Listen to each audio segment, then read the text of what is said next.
The good news is that reading attainment levels are going up, but the worrying news, and it has been worrying news for 18 years now, is that levels of reading for pleasure are in steep decline. So, reading for pleasure is a really important indicator of a child's future success in life. Whether you measure that in terms of their well-being or their educational attainment, multiple studies have shown that reading for pleasure is a really great indicator of how a child will go on to succeed.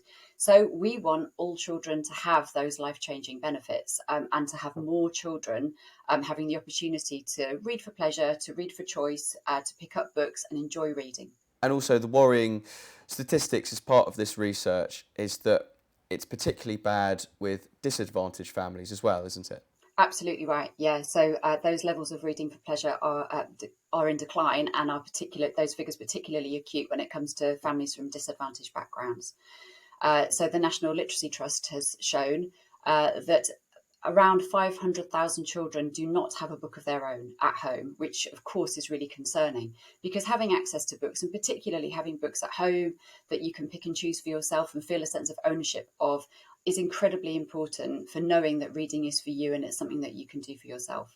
So yes, we absolutely want to make sure that more children are experiencing the life-changing benefits of reading.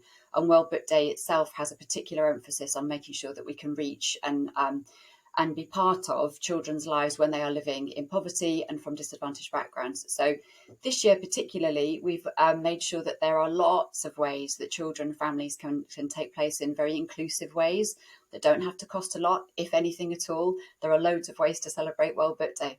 Just how worrying is it then with, the cost of living crisis at the moment? It's not a direct thought because immediately families are just trying to put food on the table before then putting books. So just how worrying is this situation at the moment?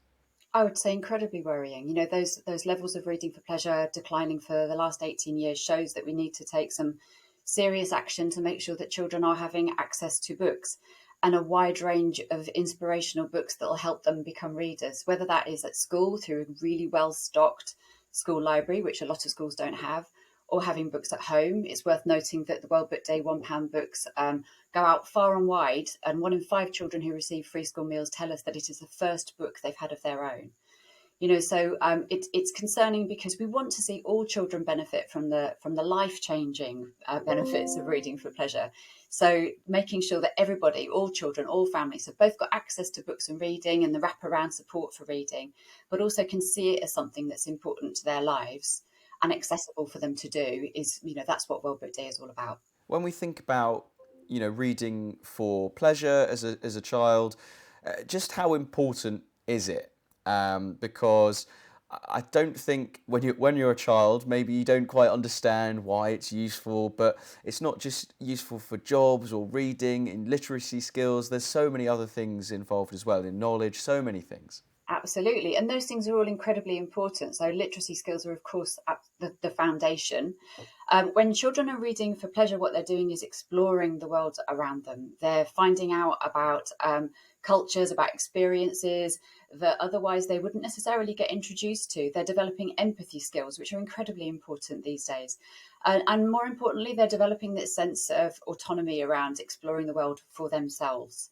So yeah, that's why it's really important that children see reading as something that isn't simply a job that they need to do, that they're measured against in school. It is about attainment when it comes to their their reading levels, but reading for pleasure is really important because it gives so much joy. The more children that are reading and then give feedback on how they're reading tell us that they find it an escape, that they find it's a way of switching off, that it's a way of exploring things away from screens, which of course is another really important thing for us to think about. With this research, a lot of it is reading for pleasure.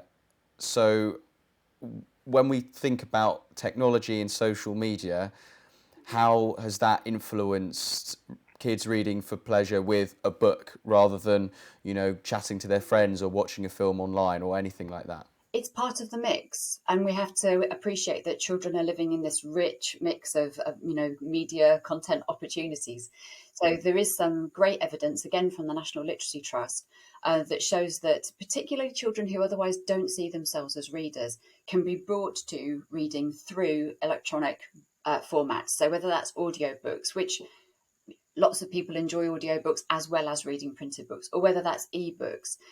Children can be drawn in through these routes and then go on to develop a much broader and richer reading for pleasure experience for themselves.